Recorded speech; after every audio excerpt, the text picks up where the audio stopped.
एक बार एक आदमी जिसके 6 बेटे और 2 बेटियां थीं, उसकी मृत्यु के समय उसकी पत्नी के गर्भ में उसकी 9वीं संतान थी। और जब लड़के का जन्म हुआ तो वो बंदर के सदृश दिखता था। गांव वाले और रिश्तेदारों ने जननी को इससे मुक्ति का परामर्श दिया, परंतु माता ने इसे स्वीकार नहीं किया और कहा, ऊपर वाले ही जानते हैं उन्होंने मुझे ऐसी संतान क्यों दी, और जैसे ही उन्होंने दी है उनकी आज्ञा से मैं इसका लालन पालन करूंगी। उसके सभी संबंधियों ने कहा, यही तुम इसका लालन पालन करोगी तो तुम्हें परिवार से निष्कासित कर दिया जाएगा। ऐसा कहने पर भी माता ने दृढ़तापूर्वक कहा कि वो उसका किसी भी कीमत पर परित्याग नहीं करेगी, पालन पोषण करेगी। इसलिए संबंधियों ने उसे बंदर बेटा के साथ गांव के बाहर झोपड़ी में रहने के लिए भेज दिया। और बंदर बेटा बड़ा हुआ और मनुष्यों की तरह बोलना सीख लिया। एक दिन उसके सभी बड़े भाई खेती के लिए जंगल की सफाई कर रहे थे और बंदर बेटा एक कुल्हाड़ी लेकर उनके साथ गया और पूछा कि वो अपने लिए भूमि की सफाई करना चाहता है। और उन्होंने कौतुकवश उसे एक भूस्थल दिखा दिया जहाँ जंगल सबसे ज़्यादा घना था। इसी कारण बंदर बेटा वहाँ गया और उसने अपने कुल्हाड़ी को पेड़ के तने के ऊपर चलाना आरंभ कर दिया और लौटकर अपने भाइयों को कठिन परिश्रम से भूमि की सफाई करते हुए देखने लगा। और जब उन्होंने अपना कार्य समाप्त कर लिया तब वो जाकर अपने कुल्हाड़ी का पुनः वार करना प्रारंभ कर दिया। इसके बाद वो उनके साथ घर वापस आ गया। प्रत्येक दिन वो उसी प्रकार करता रहता और एक दिन उसके भाइयों ने पूछा क्यों वो पूरा दिन उन लोगों के साथ व्यतीत करता है। लेकिन उसने कहा, जब वो थक जाता है तभी काटते हुए पेड़ों को कटते देखने के लिए उनके पास आ जाता है। सभी भाई उस पर हंस पड़े और कहा वे सभी उस स्थान को देखना चाहेंगे जहां उसने कटाई कर सफाई की है। इसलिए वो अपने भाइयों को उस स्थान पर ले गया और तब भाइयों की आंखें विस्मय से फटी रह गईं। उन सभी ने मिलकर जितनी जगह की सफाई की उससे बड़ी जगह की बंदर बेटा ने अकेले सफाई कर डाली। तब भाइयों ने जिस जंगल की कटाई की थी उसे आग लगाकर जलाया और भूमि को जुताई प्रारंभ कर दी। परंतु बंदर बेटा की माता के पास ना तो हल बैल थे, पशु या रोपण के लिए धान का बीज भी नहीं था। घर में मात्र एक वस्तु थी, वो थे कुम्हड़ा। इसलिए बंदर बेटा कुम्हड़े से बीज को निकाला और अपने द्वारा साफ की हुई भूमि पर उसका रोपण कर दिया। उसके भाइयों ने पूछा कि उसने किस चीज़ की बुआई की और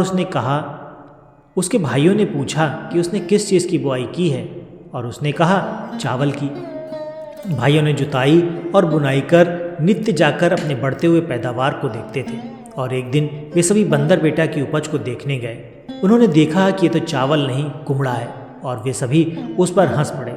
जब फसल पककर तैयार हुई तो भाइयों ने प्रथम फसल को देवता को अर्पित करने के रस्म के लिए तैयारी प्रारंभ कर दी। और बंदर बेटा उसको ये रस्म करते हुए देखता रहा कि वो भी इनके जैसा ही इस रस्म का आयोजन करेगा। एक दिन भाइयों ने प्रथम पैदावार को घर लाए और उस प्रथम फसल को बोंगा को अर्पित कर दिया। और उन्होंने इस प्रथम फसल के अर्पण समारोह के उत्सव में बंदर बेटा और उसकी माता को भी निमंत्रित किया।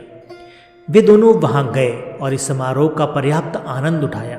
और 2-3 दिन के बाद बंदर बेटे ने भी कहा कि वो भी प्रथम फसल का उत्सव आयोजन करेगा। इसलिए बंदर बेटा ने अपनी माता से कहा कि आंगन की सफाई कर लिपाई पुताई कर लें। और उसने अपने भाइयों को निमंत्रित किया है। और पहले बंदर बेटा ने अपना शुद्धिकरण किया और जल के अपने द्वारा सफाई किए हुए स्थल में उपजाए हुए उपज में से एक बड़ा सा कुम्हड़ा लेकर आया। उस उपज को उसने आत्माओं को अर्पित कर दिया। बंदर बेटा ने कुम्हड़ा के अव्यखंड का इस प्रकार पृथक्करण किया कि मानो वो मुर्गी के मुंड का शिरोच्छेद कर रहा हो। और ऐसा करने के पश्चात उसने देखा कि वो कुम्हड़ा चावल से भरा हुआ था। बंदर बेटा ने अपनी माता को बुलाया और वे उस चावल की ओसाई करने व फटकने लगे। और वो इतना अधिक था कि उनकी टोकरी के भर जाने के बाद भी बचा रहा। टोकरी से अधिक हो गया। वे इस अप्रत्याशित लाभ से अत्यंत ही प्रसन्न हुए, लेकिन उन्होंने इस प्रसंग को लुटेरों से बचे रहने के लिए गुप्त ही रखा। बंदर बेटा ने अपनी माता से कहा कि निश्चिंत हो, इतना भात बनाओ कि उसके भाई पत्नी सहित यथेच्छित भोजन कर सकें। उस भोजन को चाहे एक बार परोसो या जितनी बार भी, वो कम नहीं होना चाहिए। और यदि आवश्यक हुआ तो जाकर वो एक और कुम्हड़ा तोड़ लाएगा। इसी कारण उसकी माता ने अतिशय भात बनाया जब भोज के निर्दिष्ट समय आया तो भाइयों का कहीं अता पता नहीं था, क्योंकि उनको ये अपेक्षा नहीं थी कि वास्तव में भोज में कुछ भोजन मिलेगा। इसलिए बंदर बेटा जाकर उन्हें लिवा लाया, और जब वे आए तो भोज का ऐसा आयोजन देखा कि यथेच्छित मात्रा में खाने को भात है, ये देखकर अचंभित हो गए। जब फसल पक गई तो बंदर बेटा ने सभी कुम्भों को जमा किया और उसको यथेष्ट मात्रा में चावल पूरे वर्ष के लिए प्राप्त हो गए। इसके बाद सभी भाई घोड़ा खरीदने के लिए बाहर गए और बंदर बेटा भी उनके साथ गया, किंतु उसके पास रुपया नहीं था। उसने घर से एकमात्र एक लच्छा रस्सी का ले लिया। उसके भाइयों को उसे अपने साथ ले जाने में लज्जा आ रही थी, इसलिए उन्होंने उसे भगा दिया। सो वो उनसे पहले उस स्थान पर जा पहुंचा जहां घोड़े बेचने वाले रहते थे। भाइयों को पहुंचने में देर रात का विलंब हो गया था, इसलिए उन्होंने निर्णय लिया कि अब वे अगले प्रातः को घोड़ा खरीदेंगे और उस पर बैठकर घर चले जाएंगे। इसलिए वे रात भर के लिए डेरा डालकर बैठ गए। बंदर बेटा अस्तबल के शातिर के ऊपर रात भर उनसे छिप कर रहा, और रात में घोड़ों ने आपस में विचार विमर्श करना प्रारंभ कर दिया कि कौन सबसे सरपट सबसे दूर तक दौड़ सकता है। और एक घोड़ी ने कहा कि मैं 12 कोस तक धरती पर सरपट दौड़ सकती हूँ और तत्पश्चात हवा में 12 कोस उड़ सकती हूँ। जब बंदर बेटा ने यह सुना तो वो नीचे उतरा और उसने उस घोड़ी के खुर में एक खपच्ची घोंसकर घोड़ी को लंगड़ी बना दिया। अगले सुबह भाइयों ने मनचाहा घोड़ा खरीदा और उस पर सवार होकर सभी चले गए।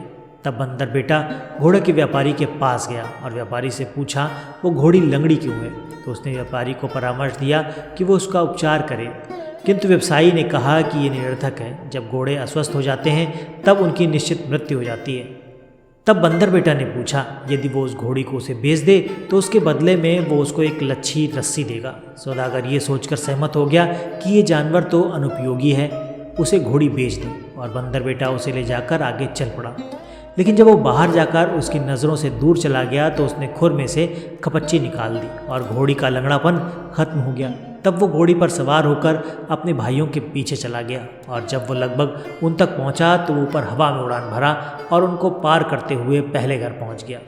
वहां उसने अपने घर के बाहर घोड़ी को बांधा और जाकर स्नान किया और भोजन के उपरांत भाइयों की प्रतीक्षा करने लगा। वे सभी पूरा दिन रहते नहीं पहुंच सके। उसके बाद जब वे आए तो उन्होंने बंदर बेटा और उसकी सवारी को देखा, और वो सभी जिज्ञासु हो उठे कि बंदर बेटा उन लोगों से पहले घर कैसे पहुंच गया। उन्होंने ये दिखाने को आतुर हो एक घुड़दौड़ प्रतियोगिता का आयोजन कर लिया।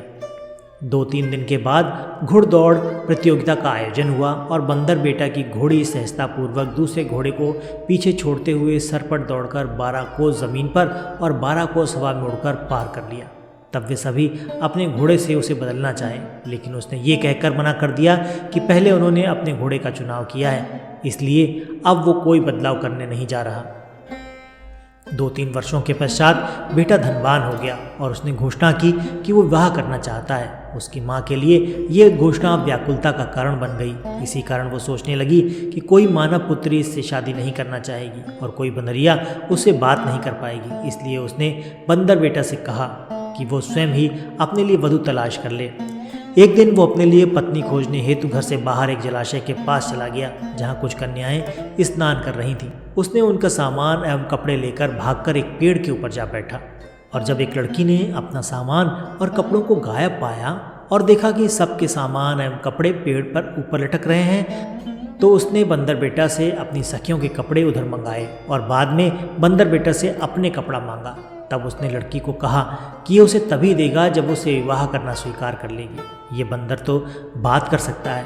ये विदित होने पर लड़की बड़ी विस्मित हुई और बंदर बेटा ने लड़की से जिस प्रकार बातचीत किया उस कारण उस पर आकृष्ट हो गई, और बंदर बेटा ने उसके बाल पकड़कर उसे पेड़ के ऊपर खींच लिया। और लड़की ने अपनी सखियों से कहा कि वो जहाँ है उसे वहीं छोड़कर सभी अपने घर चली जाएं। तब बंदर बेटा ने लड़की को अपनी पीठ पर बैठाकर वहाँ से अपने घर की ओर भाग चला। कन्या के पिता और संबंधी तीर धनुष लेकर बाहर उस बंदर को खोजने आए जिसने उनकी कन्या को हस्तगत कर लिया था, लेकिन तब तक वे काफ़ी दूर जा चुके थे और उसे कहीं भी तलाश नहीं कर पाए।